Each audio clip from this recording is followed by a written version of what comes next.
2 of Genesis. And if you missed the other day's episode, make sure that you check it out just so you kind of have a better idea of what we're even talking about today. It can get a bit confusing. And yeah, if you're new here, super happy to have you. My name is Ashley, and this is my podcast, Weirdly Aligned. So I'm happy that we're weirdly aligned. And you know, if you like the episode, you learn a little thing or two, leave me some likes, maybe a follow, you know, all that good stuff. So yeah, I'm just gonna read off my notes. We're gonna get straight into it just because we have a lot to cover. And yeah, last week we talked about the creation, Adam and Eve, it being about Adam and Eve being the mental of the mind, right? The physical and the spiritual side. We talked about the serpent and how it's the temptation, right? The thought, Eve, when you get that tentational thought and you give into it, that's biting of the apple. That's what it's symbolic of. We talked about the tree of knowledge. We talked about it being the nervous system and all those things. So make sure you check out that episode. So today we're going to start off by talking about Cain and Abel. We left off about, you know, learning about Adam and Eve. And then what happens next in the Bible is that they have 2 sons, Cain and Abel. This is symbolic for the left and the right hemisphere, okay? You're going to hear this repeated a lot throughout the Bible because a lot of it is repeating the same thing. It's telling you the aspects of your mind, right? The left being the logical part of who you are, the math, I'm learning about this, all that stuff, and the right part of your brain being the spiritual, the creative. When you go into meditation, you tap into the right side of your brain, okay? So in Genesis 4:1-2, and Adam knew Eve his wife, and she conceived and bare Cain, and said, I have gotten a man from the Lord. And she again bare his brother Abel. And Abel was a keeper of sheep, but Cain was a tiller of the ground. Cain and Abel symbolize the 2 hemispheres of the brain. Cain equals the left brain, the tiller of soil. Your mind is the soil. What you dig out of it represents intellect, religion, philosophy, self-effort. Abel being the right brain, keeper of the sheep. Sheep equals divine thoughts, intuitive ideas. Watching the sheep equals meditation, observing your divine thoughts, right? So your left brain is basically like, okay, I've been brought up learning about Christianity and religion my whole life. There's no way it could be what you're saying. There's no way it could be about the left and right brain. It has to be a literal story, right? And then the right part of your brain is when you go into meditation and you quiet the mind and you can receive downloads and information straight from God, from source, right? The divine thoughts, not your own left brain thoughts, the right spiritual higher self thoughts. That's all it represents. Genesis 4:3-5, and in process of time it came to pass that Cain brought of the fruit of the ground an offering unto the Lord. And Abel he also brought of his firstlings of his flock and of that fat thereof. And the Lord had respect unto Abel and to his offering. But unto Cain, to his offering, he had no respect. Cain brings his own ideas, his intellect. Abel brings the first of his flock, what is divine. The lesson, what God brings is everything. What comes from self-effort alone is incomplete, right? Ego. What you think you know it all, right? Take a moment, pause, and let the divine speak to you is what it's saying. 1 Corinthians 15:45, the first man Adam was made a living soul. The last Adam was made a quickening spirit. Genesis 4:8, and Cain talked with Abel his brother, and it came to pass when they were in the field that Cain rose up against Abel his brother and slew him. Cain kills Abel metaphorically. Intellect suppressing intuition, but divine thought never truly dies. It waits for your return. This is basically telling you that left brain is, you see it so often in today's world. It can kill that spiritual side of you, right? The logical part will, most of the time when you talk to people, outweigh that spiritual part. Like, oh, I don't believe it, I've never seen it, right? Oh, I don't believe in meditation. I don't believe in all this stuff, right? It is telling you that left part of you can very much outpower the spiritual side of you. But there is no ever killing it off, right? That spiritual side is always going to be hungry. It's always, when you're 58, something's eating at you, and it's that spiritual self saying, hello, you forgot all about us. You know what I mean? Sin, emotions, and the moon. Okay, so sin equals moon god of Chaldees, representing emotional nature. So sin equals your emotions. Emotions reflect light, but do not create it. Abraham leaving, yours symbolizes leaving emotional bondage and moving toward higher consciousness. In the Bible, when Jesus tells Abraham, I want you to move, it's because, right, he's telling him, move away from the emotional state. When you're in an emotional state, this is also the story of David and Goliath, right? He uses 5 stones, talking about your 5 senses, how to overcome the emotional state, how to really tap into the single eye, let that eye be single and the whole body be filled with light, and not be so emotional, right? I was just talking about, I just did a video on my TikTok today talking about, we have 3 parts of the brain. We have the limbic, which is the emotional part of us. We have the reptilian, which is the animalistic part of us, which is what we all usually move from. And then we have the neocortex, which is the higher level, higher consciousness, right? That is why in the Matrix, they call Neo. They get it from neocortex. Okay, so it's really important to tie science and spirituality. They are one and one, not separate. Science is telling you the macrocosm, right? And the spirituality part is telling you the microcosm, the you part. Okay, but there is no separation, it's intertwined. Okay, and Genesis 1:14, and God said, let there be lights in the firmament of the heaven to divide the day from the night, and let them be for signs and for seasons and for days and years. The stars and sun are guides to the stages of consciousness, which we talked about in last episode. Genesis 6:1-4, and it came to pass when men began to multiply on the face of earth, and daughters were born unto them, that the sons of God saw the daughters of men, and they were fair, and they took them wives of all which they chose. They were giants in earth in those days, and also after that, when the sons of God came unto the daughters of men, and they bare children to them, the same became mighty men, which were of old men of renown. Sons of God equals right brain, divine thoughts, spiritual principles. Daughters of men equals left brain, desires, lower mind. The intercourse between them, right? Because this is when the Bible is talking about the giants, and this was all symbolic, talking about that Cain and Abel, right?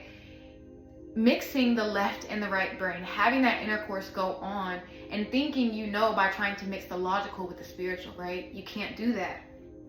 The giants represents unbalanced physical, emotional consequences. You cannot integrate divine and carnal mind without purification. Okay, so that's what that talks about. Then straight after this, we move into Noah's Ark. It's all beautifully written one after another to show you how the levels and states of consciousness work and how the spiritual awakening works, right? When we go into Noah's Ark and the baptism, it's talking about the stages of consciousness. And Genesis 6:11-14, the earth also was corrupt before God, and the earth was filled with violence, right? Earth is the first stage of consciousness. It's telling you that your thoughts, everything you think, all this war and everything is filled with violence. That's the first stage of consciousness. And God said unto Noah, make the ark of gopher wood. Room shalt thou make in the ark, and shalt pitch it within and without with pitch. Okay? So the reason why in the Bible it tells you to pitch it, right, is because it's telling you, don't let no thoughts come in, right? When Noah is instructed to build the ark, it's telling you, build the ark now, so that when you go through the dark night of the soul, the spiritual awakening, you will have that ark already built, right? You are strong enough right now to build it, because it's gonna get tough, right? The spiritual awakening is gonna get hard. When you go through the dark night of the soul, you need to have that ark built, or you are going to go down with the flood, right? All the flood is talking about is the baptism that happens. Baptism in the Bible doesn't mean duck your head in water and you are saved, right? That's silly to think that. It's talking about moving from the first stage of consciousness, earth, to the second stage of consciousness, water, okay? And just to talk about the 5 stages of consciousness real quick, earth, first stage of consciousness, conflict, chaos. Water, second stage of consciousness, is baptism, cleansing, meditation. Air is the 3rd stage of consciousness, meeting God, stillness, no thought. 4th stage of consciousness, fire, transformation, spiritual illumination. And then the 5th stage of consciousness is the new mind, right? Christ consciousness, whatever you want to call it. Integration of left, right brain, alignment with God. Okay? And this is important to understand also when we go into meditation, okay? So what happens in meditation is you also go through the 5 stages of consciousness. we have brain waves, and when you start to first go into meditation, after every 10 minutes, your brain starts to go into different kind of waves. And first, you start out in beta waves, then you move to alpha waves, then theta, then delta. Delta is the fourth stage of consciousness, right? But what happens is after we have that baptism, the second stage of consciousness in meditation, what happens? We meet God in the air. That is why the Bible says we will meet God in the air. It's talking, or we will meet God in thought, because the third stage of consciousness is air, thought. Take no thought, right? Then what happens is after that, we reach the fourth stage of consciousness, which is fire. And that is why the Bible also tells us the next destruction won't be from water like Noah's Ark, it will be from fire. It's not talking about literally, it's not talking about the millions of wildfires that are going on. It's talking about that fourth stage of consciousness that will happen, right? Before you reach true enlightenment. That's all it's talking about. Going from beta to delta. And when you get into the science of it, the brain waves go from like 26 hertz to 14, then to 8, and they slow down. And when your brain waves can slow down, you have to think of it like a computer. There's no more thoughts getting put out, right? Once you can slow down the brain waves, we start to receive downloads and thoughts, and an upgrade like an iPhone. That's what happens. So after that, we move into, I'm kind of going through this fast. Let me take it back just a second, because I'm skipping some things and I want to make sure that I hit every key point, and I got a bit excited. So just to take it back, first off, Noah in Hebrew comes from the word noak, which means to rest. Okay, so that's what this story is telling you.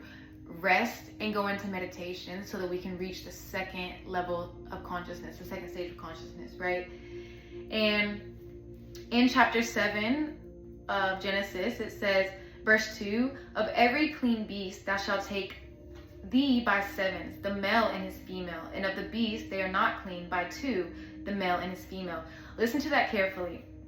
For every clean beast thou shalt take by sevens. 7 is the divine number of completion, right? Everything works in 7 luminary planets, 7 chakras. We talked about that in the last episode. So it says, take thee by sevens, the clean. And of the beasts that are not clean, it says, take it by 2, right? That's the duality. It's telling you, take the good and the bad with you, of you, right? That shadow work, the shadow with the light. Take it. Don't be scared. Bring it into meditation. Face it. Don't hide from it. It says, and of fowls also of the air by sevens, right?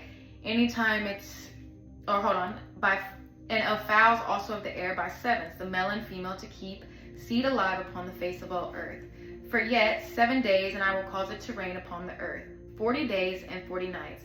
And every living substance that I have made I will destroy from of the face of the earth.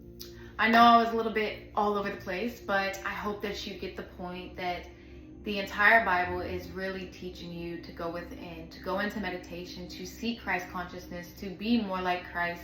The stories are beautiful. No matter what religion you look at, they're all telling the exact same thing. They all have the triad, the Trinity. They all teach the same stories, and it's telling you the same thing I'm telling you today.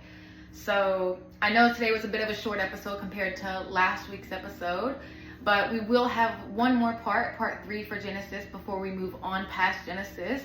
I was going to do it short, and read every verse how I was doing like last episode, but I looked up how long that would take me, and it would take me about 3 years to get through the entire Bible, so we do kind of have to go through it a bit faster, but it's easy to grasp and understand once you can really understand that it is an allegory. All of these stories are allegories telling you about these stages of consciousness, telling you about the as above, so below, right? What is going on above, right? Jesus being the sun, and the 12 disciples being the 12 zodiac signs. The same thing of Jacob's 12 sons, 12 zodiac signs. You'll always see the same things repeated over and over and over, right? We talked about the number 7 and how many times it shows up in the Bible. The 7 candlesticks, the 7 seals, the 7 churches, the 7 this, the 7 that. We saw it today so many times. The 7 representing, or being represented. It's talking about the 7 chakras, the 7 luminary planets that are in our skies that give us energy and have an effect on how things play out in our world, what we need to learn, right? That's all it's about. You're here on a spiritual journey to awaken to the truth of who you are and to learn to be more Christ-like, to reach Christ consciousness.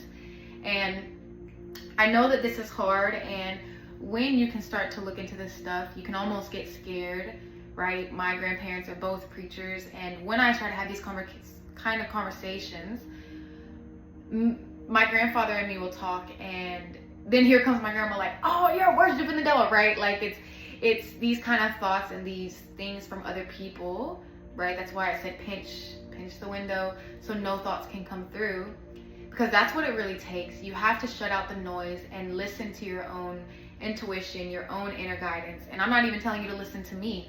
I'm just telling you that when I first heard about all this, and I've been studying this for about 3 years now, right? Because you go through those stages of awakening where you think you know so much, right? The conspiracy phase, you're not even into any of this stuff. Then you start learning about this stuff, and it gets hard, but I'm telling you that it's so worth it to continue studying and learning and trying to uncover the truth, whether that is what I'm saying or isn't. But yeah, I hope you enjoyed today's episode. I'm sorry that it was a bit more chaotic than the previous one. But yeah, make sure you checked out the last episode, part 1. Make sure you're following me on TikTok, @AshleyEckerly_. Make sure you subscribe, leave me a little like, comment, tell me what you want to see, what stories you want to hear, and I hope you guys have the best week.